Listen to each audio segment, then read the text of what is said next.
ചുവരുകൾ രാഷ്ട്രീയം പറയുന്ന വേളയാണ് തെരഞ്ഞെടുപ്പ് കാലം. കേരളത്തിന്റെ വഴിയോര മതിലുകൾ വോട്ട് അഭ്യർത്ഥനകൾ കൊണ്ടും വാഗ്ദാനങ്ങൾ കൊണ്ടും നിറയുകയാണ്. ചുവരെഴുത്തിനും കലാകാരനും പറയാനുണ്ട് നാടിന്റെ രാഷ്ട്രീയം. ഇതിപ്പോ കൊച്ചി നഗരസഭയുടെ ഏത് വാർഡിലേക്കാണ്? ഇത് 26ാം ഡിവിഷൻ. ഇത് എഴുതിയാൽ മതിയാ ചേട്ടാ? ഇത് ബുക്കഡാണ്. ബുക്കട. പിന്നെ ഇത് സ്ഥാനാർത്ഥി ആരായിരുന്നു? ഇത് അഡ്വക്കേറ്റ് നിമിഷ MG എന്ന് പറയും.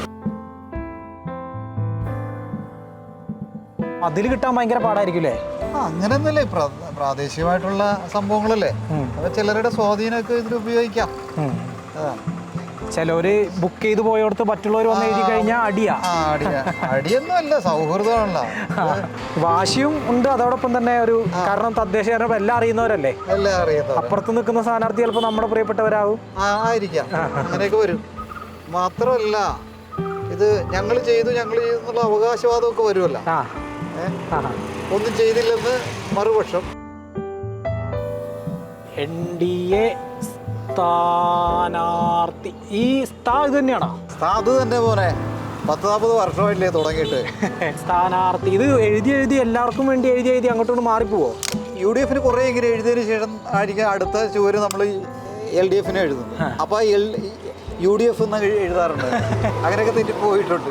താമരയ്ക്ക് പകരം കൈപ്പത്തിയും കൈപ്പത്തിക്ക് പകരം അരിവാൾ ചുറ്റിയൊക്കെ അങ്ങനെയൊക്കെ വരച്ചിട്ടുണ്ട്. പിന്നീട് രാത്രി ചെയ്യുന്നത് വായിച്ചിട്ട് കൊടുത്ത് രണ്ടാമത് ചെയ്തിട്ടുണ്ട്.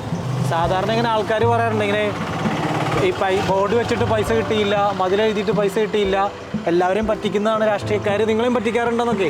ഇല്ല, അങ്ങനെ ഉണ്ടായിട്ടില്ല. അതൊക്കെ ഈ സ്നേഹത്തിന്റെ പുറത്തൊക്കെ കുറേയൊക്കെ നമ്മൾ വിട്ടുവീഴ്ചകൾക്ക് തയ്യാറാവണല്ലോ. കാര്യം ഞങ്ങളൊക്കെ ഇങ്ങനെ ആർട്ടിസ്റ്റുകളൊക്കെ ആകുന്നത് ശരിക്കും ഇത്തരം പ്രസ്ഥാനങ്ങൾ വഴിയൊക്കെ. ഇത് നമ്മൾ പിന്നീട് അത് തൊഴിലായിട്ട് സ്വീകരിച്ച ഒരുപാട് ആർട്ടിസ്റ്റുകളുണ്ട്. ഞാനിപ്പോൾ ഇങ്ങ് നടന്നു വരുന്ന വഴി പല മുദ്രാവാക്യങ്ങളുണ്ട് കൊച്ചിയുടെ വികസന തുടർച്ചയ്ക്ക് വേണ്ടി. ഈ എഴുതിയതൊക്കെ എത്ര രാഷ്ട്രീയക്കാർ യഥാർത്ഥത്തിൽ പ്രാവർത്തികമാക്കാറുണ്ട്? എല്ലാവരും നമുക്ക്. അതെ,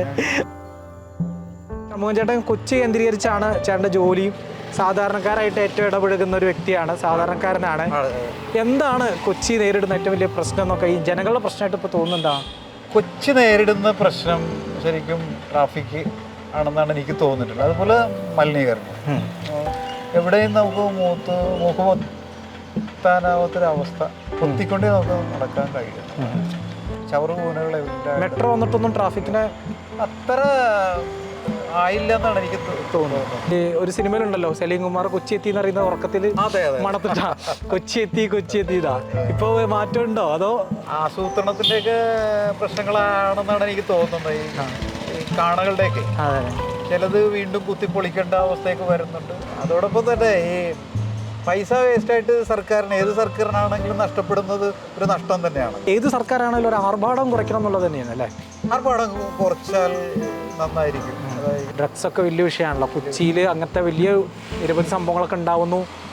പുതിയ തലമുറയിൽ അങ്ങനെ കൂടുതൽ ഡ്രഗ്സ് ഉപയോഗം കൂടുന്നു എന്നൊക്കെ പറയുന്നത്, അതും കൊച്ചിയുടെ ഒരു വലിയൊരു ശാപമാണെന്ന് തോന്നുന്നു. അതെ, എനിക്ക് തോന്നുന്നു കൊച്ചി വഴിയാണ് കൂടുതൽ ഇത് കടന്നു പോകുന്നത്. എല്ലാ സൗകര്യങ്ങളുള്ളത് ശരിക്കും കൊച്ചിയാണല്ലോ. അതുകൊണ്ടാണ് അവിടെ വിറ്റഴിക്കപ്പെടുന്നത്, അല്ലെങ്കിൽ എന്താണ് തോന്നുന്നത്.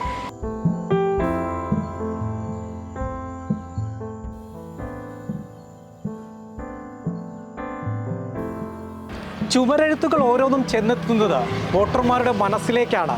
ഓരോ നോട്ടവും വോട്ടാക്കി മാറ്റാനുള്ള ഒരു മാസ്മരികത ഈ കലാകാരന്മാർക്കുണ്ട്. കൊച്ചിയിൽ നിന്ന് ക്യാമറമാൻ വിപിൻ കോതച്ചിറയ്ക്കും ആർട്ടിസ്റ്റ് ഷൺമുഖൻ ചേട്ടനൊപ്പം മിഥുൻ അയ്യപ്പൻ, ജനം.